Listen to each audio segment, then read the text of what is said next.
Olá pessoal, tudo bem? Bom, acho que é relativamente bem. Hoje nós vamos falar sobre o coronavírus e como esse vírus está afetando as relações de locação, sobre as características do locador, do locatário e das garantias de locação. Primeira coisa que tem que ser dita é que nós estamos vivendo uma situação antes nunca vista. Em direito a gente usa muito esse tipo de definição, dizendo que é um fato tão conhecido que dispensa prova.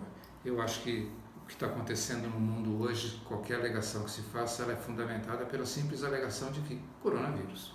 Então, tá bom. Todos os mercados estão sendo afetados, todos os segmentos da sociedade, a parte econômica, a parte social, a parte política, principalmente a saúde, estão sendo afetados. O mercado imobiliário, que é a área que a gente trabalha, também está sofrendo uma grande restrição, uma grande modificação. Por quê? As locações são, em geral, locações residenciais e comerciais, e as pessoas envolvidas, tanto os locadores quanto os locatários, estão com muita dificuldade de ou exigir o cumprimento de seu contrato ou de fazer o cumprimento de seu contrato. O mercado imobiliário é muito extenso, ele não se limita à mera questão da locação residencial ou não residencial.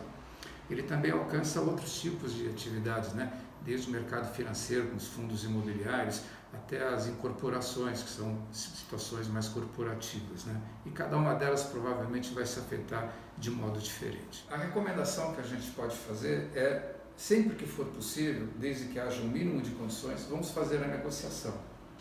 É a melhor solução, seja para o locatário, seja para o locador, como para aquela figura que consta no contrato como garantidor. Nós temos que levar algumas considerações aí. Se não houver uma composição, o que pode acontecer? O imóvel pode vir a ser desocupado. Essa é uma decisão muito difícil, tanto para o locador, porque ele pode ter muita dificuldade em fazer uma locação, porque não existe uma perspectiva concreta nos próximos meses. E para o locatário também é uma decisão difícil. A gente tem acompanhado algumas negociações, tem algumas empresas que estão devolvendo seus pontos comerciais, mas é uma decisão muito difícil e ela tem que analisar outras coisas. Não é uma mera questão de encerrar a atividade num ponto comercial, uma filial, mas tem toda uma questão se ela vai continuar ou não naquela atividade, tem o custo da mudança, tem o custo do encerramento dessa operação. Então, é uma situação muito complexa, ela não pode ser tomada somente com aquela perspectiva de receber, de pagar nos próximos 2 ou 3 meses, suspender ou não esse pagamento. As pessoas têm tomado, mesmo no mundo político, algumas iniciativas tentando resolver essas questões, mas ela realmente é muito difícil. Houve aqui um deputado chamado Roosevelt Vilela, que apresentou um projeto de lei onde daria um desconto de 30% nas locações comerciais. Essa colocação foi fortemente combatida por questões de constitucionalidade, enfim. Mas mesmo assim é uma situação muito difícil, porque evidentemente existe um fundo de preocupação em tentar encontrar uma solução, mas a questão juridicamente é saber se uma lei feita atualmente ela atende aos preceitos da legalidade, da constitucionalidade. E isso, se você fizer um mínimo de pesquisa, vai constatar que existe uma contrariedade de opiniões muito grande. Então vamos lá. A questão da locação especificamente, que é o que nós estamos falando hoje, ela tem a seguinte característica, né? A locação residencial e não residencial, ela é regulamentada pela lei de locação, a lei 8.245. Outra matéria que pode regular as relações contratuais são as que estão no Código Civil. Existe uma hierarquia dentro das leis, e a lei de locação, por ser uma lei especial, uma lei específica, ela se sobrepõe às regras, por exemplo, do Código Civil, que é uma regra geral. A lei de locação, por seu turno, ela prevê a possibilidade de se fazer uma negociação, mas ela não impõe isso como obrigação, então é uma faculdade. E o que tem se ventilado são a aplicação de alguns preceitos do Código Civil para resolver as questões de locação que vão surgir agora. O que se cogita mais são o que se chama caso de força maior e onerosidade excessiva dos contratos. Agora, essas alegações estão previstas no Código Civil. A dificuldade sempre vai ser, e os juízes, infelizmente, para eles, eu acho, eles vão ter que tomar uma decisão, saber se vai se aplicar essa regra geral dentro de uma legislação específica que é a lei de locação. Em princípio, não deveria. Mas eu acredito que uma boa parte dos juízes, as questões vão ser resolvidas, se não por decisão judicial, talvez por alguma ingerência legislativa, como a gente acabou de falar. O que eu estou querendo dizer é que você tem conceitos jurídicos super importantes e que vão agir em confronto um com o outro.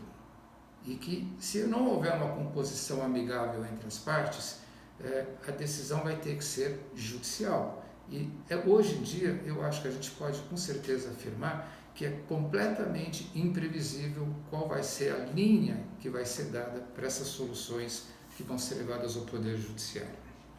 Então, estamos lá. Então, temos essa situação entre os locadores e os locatários, seja residencial, seja comercial. A recomendação, reitero várias vezes, é de vocês fazerem a negociação possível, mas tem uma questão que escapa um pouquinho dessa flexibilidade de negociação, que são os que constam no contrato como garantidores da locação. Pois bem, as locações, em geral, podem não ter nenhum tipo de garantia, mas elas são garantidas por fiança, por seguro, por títulos de capitalização, por seguro bancário ou mesmo por depósito. Então, o que a gente vai perceber, o que a gente percebe agora? Essas questões de força maior, de onerosidade excessiva, de uma cláusula, de uma determinada situação, como tese para não cumprir um contrato, para cumprir ele de maneira diferente do que aquela que está prevista no próprio contrato, podem se aplicar eventualmente às partes, locador e locatário, mas provavelmente, acredito, que não vai se aplicar aos garantidores. Por quê? Porque o fiador, por exemplo, consta no contrato com uma única finalidade: garantir a locação.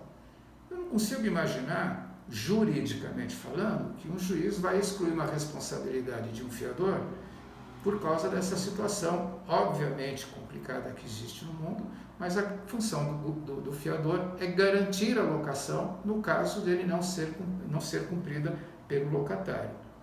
Ainda tem outras questões, né? Por exemplo, tem um depósito. Então vamos dizer que as partes não se componham. O depósito está lá para garantir aquela diferença do que não foi pago. Então, provavelmente, se não houver composição, esse depósito não vai ser devolvido para o locatário. E temos também outras questões, por exemplo, seguro-fiança ou carta-fiança bancária. Nenhuma dessas teses deveria ser, em princípio, aplicada por um banco que garantiu, por meio de uma carta de fiança, a locação. Porque o banco recebeu um valor em dinheiro para garantir a locação, é o risco que ela foi contratada. Então, não vejo muita possibilidade. Estou prevenindo essa questão porque eu vi muita gente discutindo sobre as obrigações, responsabilidades, as condutas que seriam cabíveis para o locador e para o locatário, mas eu não vi ninguém mencionando até hoje, fiz uma pesquisa na internet, ninguém mencionou essa questão dos garantidores. Isso é uma coisa que tem que ser levada em consideração em qualquer solução. Então, o que a gente tem? A solução é a conclusão final, solução não, conclusão. Eu entendo que hoje é impossível se fazer uma previsão o que vai acontecer com aqueles contratos que não forem cumpridos. Como é impossível fazer essa previsão, a recomendação reiteradamente que a gente vai fazer é a seguinte: flexibilizem o máximo possível, sempre negociar.